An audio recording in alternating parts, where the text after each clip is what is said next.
is, so I can believe without seeing it.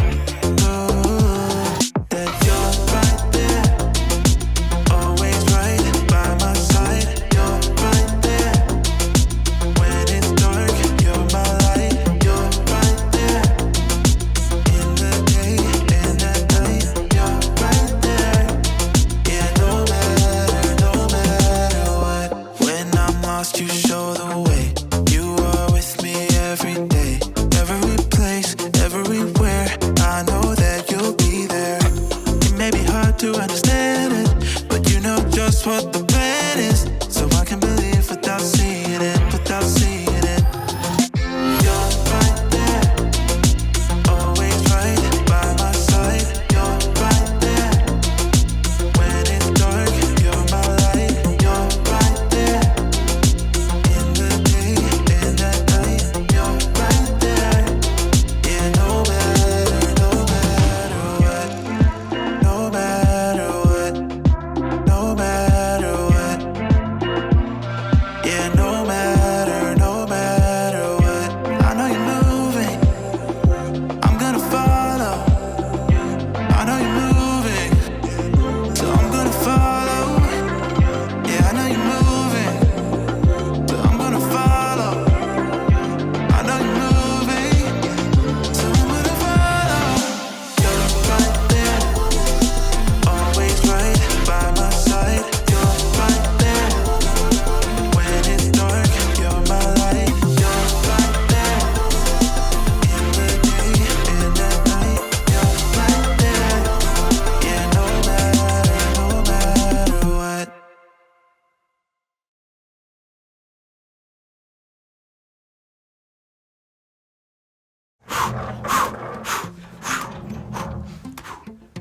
What are you doing? Shh.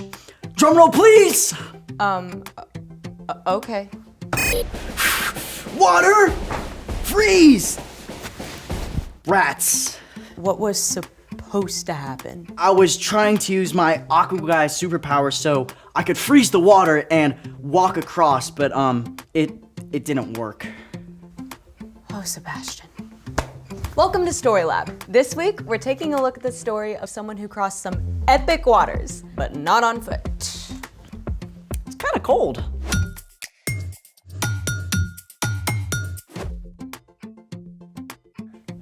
Hey,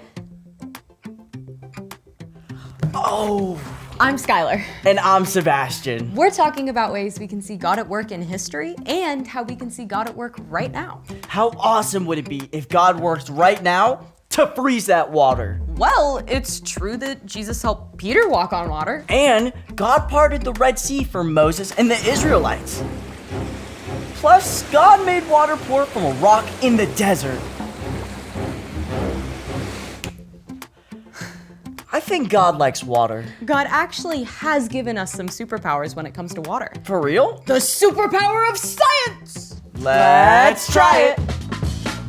Today, we're going to make water move without touching it. I love it already. For this superpower experiment, you'll need a giant speaker, a hose for water, a tone generator, a bucket, and a whole bunch of other stuff. So maybe not a do this at home project? Unless one of your grown-ups collects sound equipment, I don't think so. Oh, is that a tone generator hooked up to the speaker? It is. Did you know that I'm a tone generator? Oh. Okay, that's definitely not the tones we're looking for today. I'm, also not plugged into the speaker, so like. Step 1. We connected a rubber hose to the front of the speaker. It needs to be a few inches away, so we have taped on this pencil. Pretty cool. Step 2. We connected the rubber hose to a water source. For us, that's a bucket and a siphon back there. On it. All good. The things we do for science. What's with the TV? Well, you can't really see this experiment with your eyes only, so we need to capture the footage at the right speed. Oh, like frame rate science. Bingo! So, step 3, place the bucket to catch the water. Or Sebastian's kiddie pool. So, how is this water moving? Have a little faith, Sebastian. Water, please! I gotcha. And now, we start with 24 hertz. Whoa! You do have superpowers! The speaker generates waves, which causes the hose to vibrate at the same frequency. The vibrating hose alters the flow of the water, and the camera captures each frame so we can see what's happening. Wait, do you think we can make it go backwards? Sure. We'll just adjust the tone to 23 hertz. Whoa! Incredible. Wait, can we see what 25 hertz looks like? Go ahead. Yikes! Turn off the water! Oh, I got it! We almost flooded. Speaking of floods, it's time for... The story before the story. Today we're in Genesis, the very first book in the Bible. In the beginning, God created the whole world and everything in it, including people. We were made in the image of God, to be friends with God. But the first people chose to go their own way. When they turned from God, the world was broken. And so was our friendship with God. Sin and darkness crept in. For generations, only a few people still loved and followed God. One of them was a man named Noah. Which is where our story starts. Take it away. Hey everyone, I'm Padma. While Noah loved and obeyed God, everyone else in the whole world had chosen to go their own way. People cared only for themselves and did hurtful things. God's heart was filled with sadness, so God spoke to Noah. Noah, God?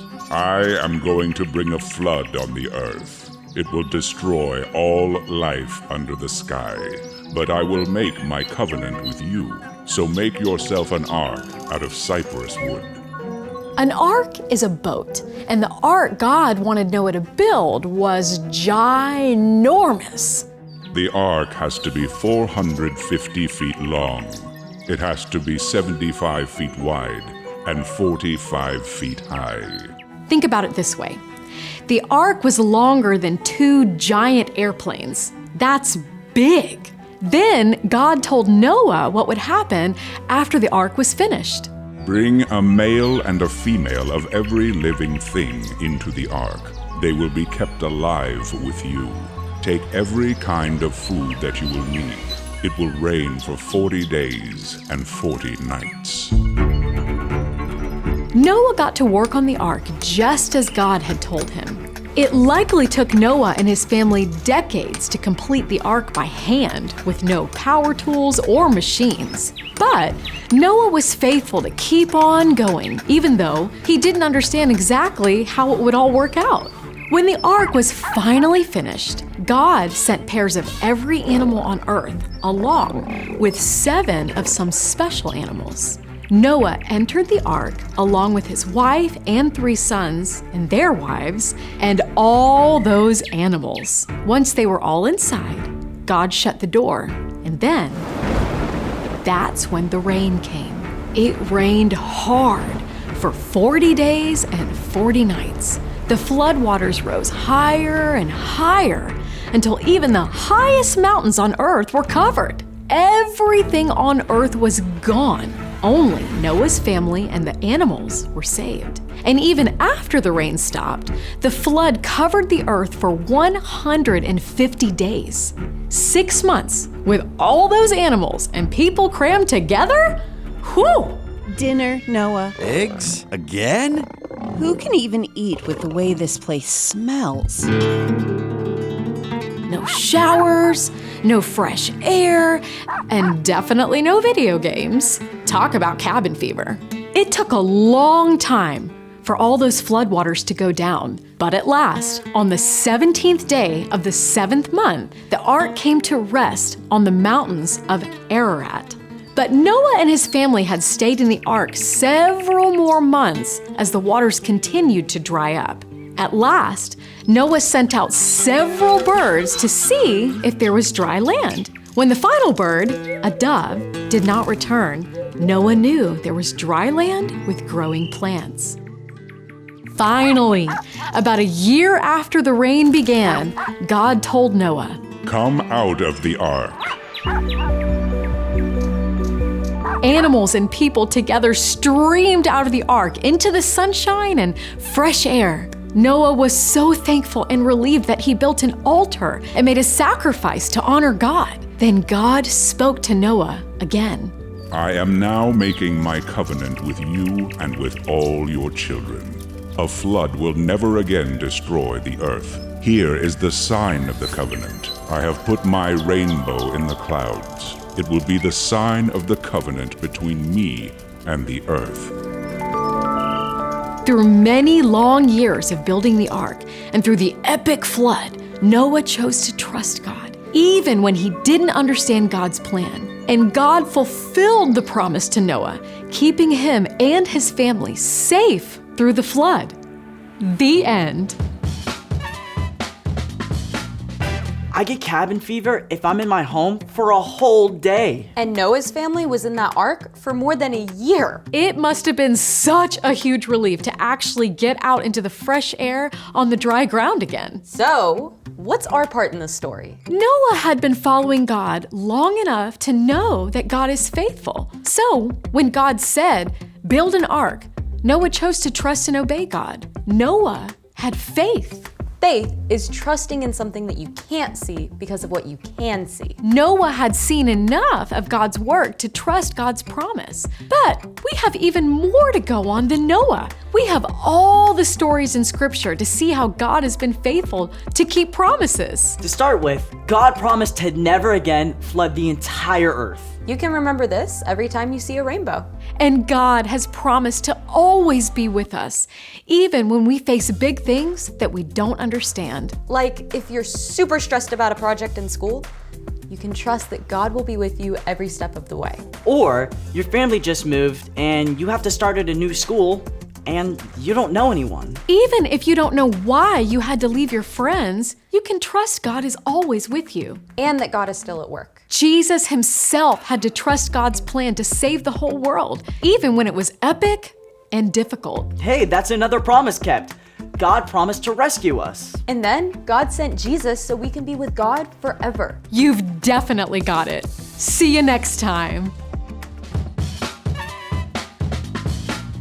So here's the thing.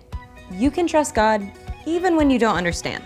Whether it's why you can't hang out with your friends this weekend, Or why your brand new baby sibling is taking all your parents' attention. or why you can't walk on water, no matter how hard you try. Yeah, but we still got water superpowers. Did you empty the pool? Yep, no flooding. Thanks for joining us in the Story Lab. See you next time. It's 56 hertz. Whoa. We're gonna try triangle. Whoa! That's awesome. I think I cracked it.